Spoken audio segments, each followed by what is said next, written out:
Good evening. Today I will be setting the world record for the shortest amount of time solving a Rubik's Cube.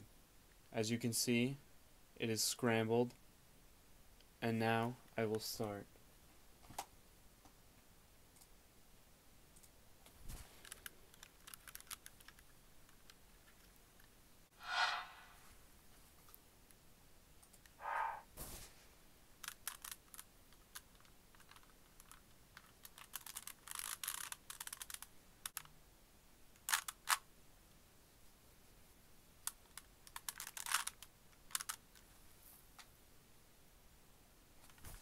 Almost done.